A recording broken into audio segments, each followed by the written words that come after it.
Bonsoir. Alors, y a-t-il des gens sur Twitter dans cette salle? Twitter, Facebook? Allumez vos smartphones. C'est parti.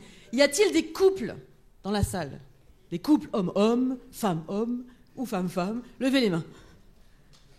Alors, ce soir, nous allons parler des alternatives pour négocier entre conjoints.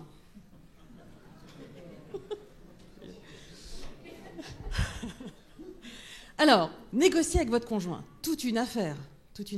Qui négocie avec son conjoint? Qui y a-t-il? Alors, je m'appelle Christine Morlet, je suis conférencière, membre de la Fédération internationale des conférenciers professionnels. Et vous allez imaginer que vous revenez de voyage.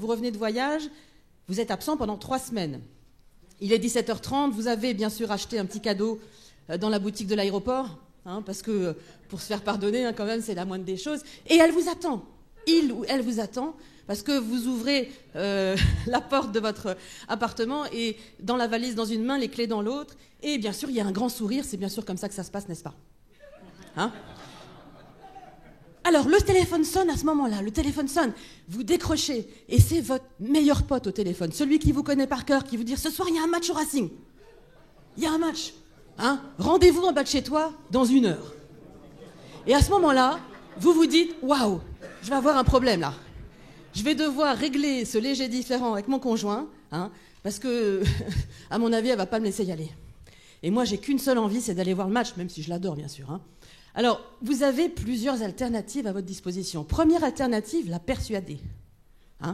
Mon doudou d'amour, s'il te plaît, tu sais à quel point j'aime le foot. S'il te plaît, laisse-moi y aller. Si ça marche, ça coûte rien. C'est génial. Deuxième alternative, acheter son oui. Proposez-lui un voyage à Venise. Elle n'a pas besoin de savoir que vous avez gagné le voyage à Venise par le CE. Ok. Vous achetez donc son oui, mais ça ne règle pas le problème parce qu'à peine elle vous avait vu à l'autre bout du couloir qu'elle avait déjà une autre idée derrière la tête. Troisième alternative, décidez d'y aller. Vérifiez juste que les clés qui rentraient dans la serrure rentrent toujours dans la même serrure quand vous revenez du match. Agir unilatéralement, c'est raide. Alors, quatrième alternative, capituler. Messieurs, dames, c'est certainement la meilleure alternative pour sauver votre couple. Je ne voudrais pas vous dire, mais le problème, c'est que le match est filmé. Et à ce moment-là, vous mangez la soupe avec le conjoint et la place vide qui vous était réservée, waouh! Et là, c'est vanille, fraise et chocolat au milieu. Autre alternative, différer le problème. Lorsqu'elle vous dit « C'était qui, mon chéri, au téléphone ?» Vous lui dites « Ah, allez, viens, on boit 2 petites flûtes de champagne pour fêter mon retour. » En espérant, bien sûr, que sa meilleure copine l'appelle pour une soirée au bad, ce qui, bien sûr, réglerait votre problème. Alors, autre alternative, faire appel à un tiers. Si on en parlait à mon frère. Encore faut-il que le frangin soit dans votre camp. Ça, c'est effectivement encore une autre affaire, et donc le lobbying auprès du frangin. Autre alternative, marchander la soirée. Voilà ce que je te propose, ma doudou. Je vais à la première mi-temps, ensuite je viens manger un petit bout avec toi, je vais à la fin de la deuxième, et je te promets, je n'irai pas faire la troisième avec les potes. Ça s'appelle compromis en français. Et dans le mot compromis, il y a le mot con, bien sûr, parce que c'est 2 perdants.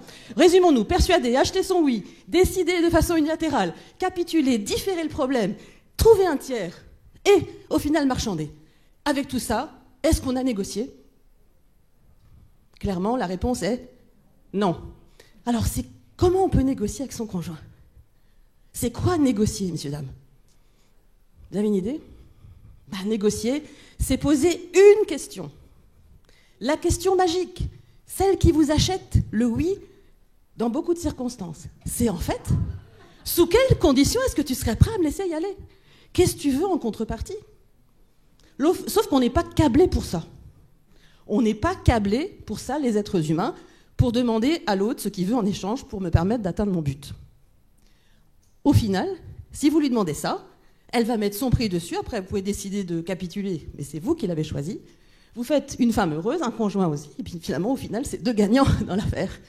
Et oui, si vous voulez porter le sujet un peu plus loin, je vois que ça donne des idées à certains. J'ai vu au fond de la salle, là, notamment, il y a des gens à qui ça donne des idées. Alors, vous pouvez aller sur notre site internet, donc www.formation-négociation.com, où vous trouverez un test gratuit pour évaluer vos capacités en négociation. Vous pouvez aussi vous inscrire à ma prochaine session en Alsace, s'il vous plaît, du 6 au 11 juin, du 9 au juin prochain, pardon. Et pour ceux qui voudraient encore aller plus loin, venez me voir à la fin de l'Ignite ce soir. Mettez Ignite derrière votre carte de visite et je vous enverrai cette présentation qui, bien sûr, résoudra bien des problèmes à la maison. Je vous remercie.